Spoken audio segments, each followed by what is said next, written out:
Welcome to What Am I Reading? And today I am reviewing a book called Ape Sh, which I read uh, last week. I think I finished it off last week. I'll get into what it's about. It's written by Carlton Mellick III.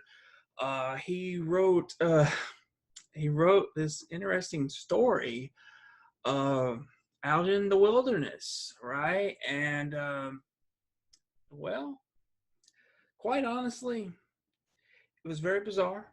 It was very disturbing, actually. It was truly disturbing stuff. But he wrote it and wanted to keep it in the same vein as Evil Dead, Cabin in the Woods, Friday the 13th, Sleepaway Camp, those type of films, you know. And he wanted to originally wanted to write it as a screenplay and make it into a movie, but he wrote it as a book, and this is what happened. Uh, if you like splatter films, you probably could enjoy this film. If you like very disturbing stuff, you probably will enjoy this. When I say disturbing stuff, I don't mean a lot of gore. I don't mean gore. Uh, I don't mean gore at all. Um, I mean, and I don't know how else to say this. I mean, vaginas with teeth. I mean, sex changes. I mean, uh, your typical stuff, right? I mean, this is typical. I'm trying to think what else. Oh, raping creatures. I mean, just really disturbing stuff. And so basically, what this story is about these six friends. Uh, Three of them are in a relationship. They're in like a threesome type of relationship. Two guys, one girl.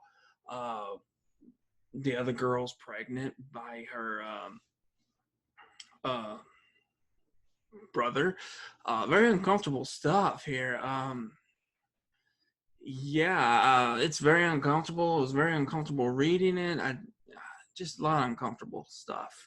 So anyway, they're going to this cabin that one of the main characters, Jason, owns. His father owns it.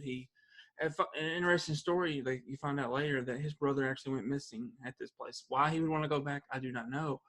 But yeah, his grandfather used to keep guns and whatnot there. And anyway, they're going to this cabin. They're um, two of them are together. Jason and Crystal are together.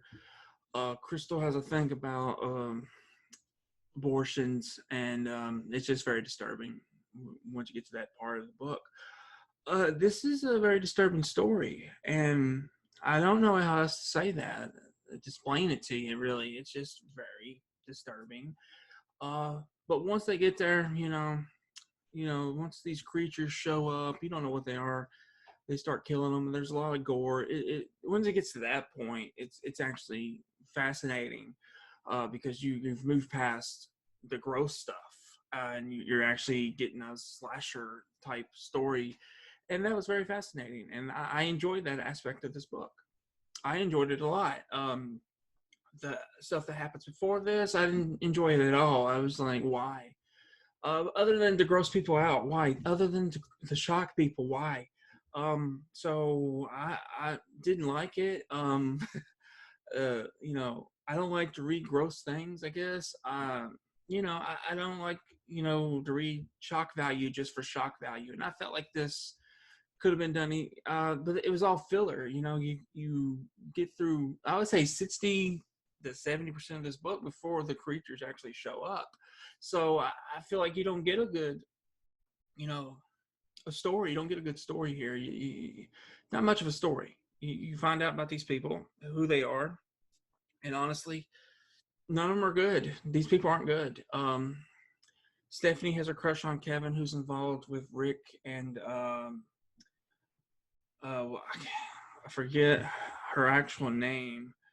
Uh, I really do. I forget her actual name. But it's very gross. It's very disturbing. You want to see how it ends, but at the same time, you're like, well, it didn't have to go in this direction, and it did. But that's the direction. And these type of writers. That's what they do. They write gross things and they sell it. You know, it is what it is. If you like that sort of stuff, you like to be grossed out, you may actually really enjoy this book. This book got like a 3.8 on Goodreads. So yeah, but for me, I just didn't have a good time with it. I don't know. I don't know what else to tell you. I just didn't have a good time with it. When you get to the monsters killing them, I was rooting for the creatures. Um, and there's a certain scene in this where one of them, oh, there was a certain scene where one of the characters, Jason, and his dad, uh, he had an issue with homosexuals, right? And his dad uh, brought a male prostitute home. He didn't understand why he was afraid of homosexuals. So what did he do?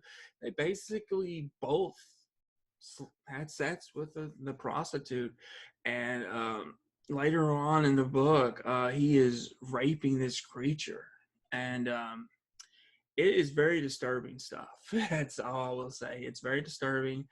Uh, why anyone would want to write this, I do not know, but there are people that that read his stuff and have a, I don't want to say a good time, but an interesting time.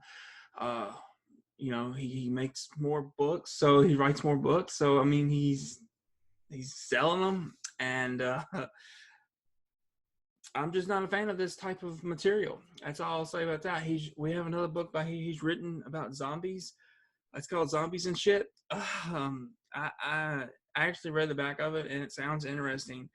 But knowing his style, I'm probably gonna end up with a hard pass. I just didn't really enjoy myself reading this. I didn't enjoy reading this stuff. I didn't enjoy. I think one character maybe is like innocent. Did you know? She's her name's Stephanie. She's got the teeth in that area. She has a crush on Kevin, like I said, and she gets caught masturbating with a toothbrush of all things. I don't know how to review this except to talk about it and what happened in this book out here in the wilderness. But honestly, man, it just honestly everyone that's gonna be looking at this and be like thinking, "Oh my God, he reviewed this." Yeah, I did. Fascinating stuff, nonetheless. It's something you won't forget when you read it. You won't forget it. So I give him that. I give him props that I didn't forget it in one day. I didn't forget it in 1 week. This probably will haunt me for the rest of my life reading that I read this. But so kudos to you, Carlton. you you wrote something that I will remember. It wasn't a pleasant time, but hey, I'll remember. I actually thought I was gonna enjoy it before we got to all that stuff, because I thought, oh, this guy's a fan of Evil Dead, right? This guy's a fan of Friday the 13th, Cabin in the Woods. He's a favorite of these type of films. So I honestly felt I was going to get one of those type of stories. And I say maybe the last 30% I did, but the first 70% I didn't. And he just wanted to gross me out. And other people that read it, I can't. I get it. You write shocking stuff. You write disgusting stuff. You at your genre, you're probably the king of it, as far as I know. I mean, I don't know. I don't. I've read some Edward Lee stuff, and they can get gross, but not to the point of this. Also, I wouldn't say it was written very well, but I know people are going to look at this review and they'll be like, well, I got to find this guy. I got to read this. I'm just fascinated. I'm interested. I told a friend about it, and they're very interested in reading it. That was my goal, to get more people to read it. But I review everything I read. So here we are. I'm reviewing Ape Shit, of all things. Whew. But anyway, I'm gonna close this out. Give you my scores. Thumbs up. 1.5 on a mark out meter. I give it to 1.5 because some of the kills were pretty intense and gruesome.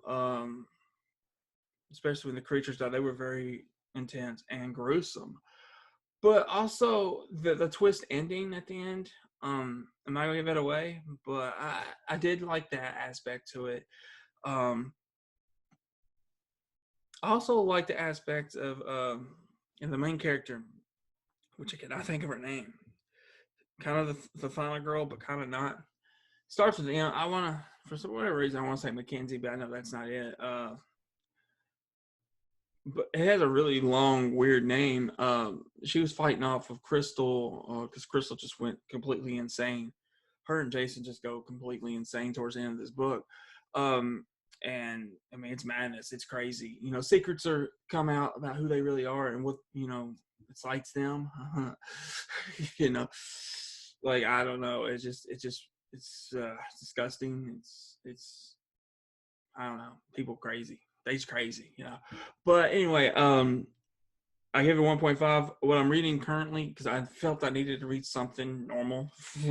I'm reading Dean Koontz's sequel to Fear Nothing, called Seize the Night, which I felt I was getting normal. Not so much. Not disturbing like this, but not normal either. So it's an interesting read so far. But anyway, that's what's coming up on the What Am I Reading edition of the Mark Out Movie Podcast. So I can't say I hopefully you enjoyed this because that's just be disturbing to say, but hopefully you found it fascinating because I honestly found it very fascinating. Like I'm more. It's not really the story itself. I was my questions to him would be, how do you come up with this stuff? This particular genre, how do you come up with this and wanting to shock people and writing disgusting things? That's just kind of how I would look at it. But it is what it is. I think that's it, the end of my review. So hopefully you've found this fascinating or interesting or entertaining or whatever. If you didn't, you didn't. If you did, you did. But please don't go out and buy this book. Please don't go out and buy this book. It's not wise to go out and buy this book. It's just not. But anyway, if you're one of those people that like disgusting stuff, or you're just fascinated by what I've said, and you're gonna go out and find this book, it is called Ape Shit, and it is the third. So there you go. That's the end of my review. I'll try to be back tomorrow to review atrociously bad films. But until then, have a good day.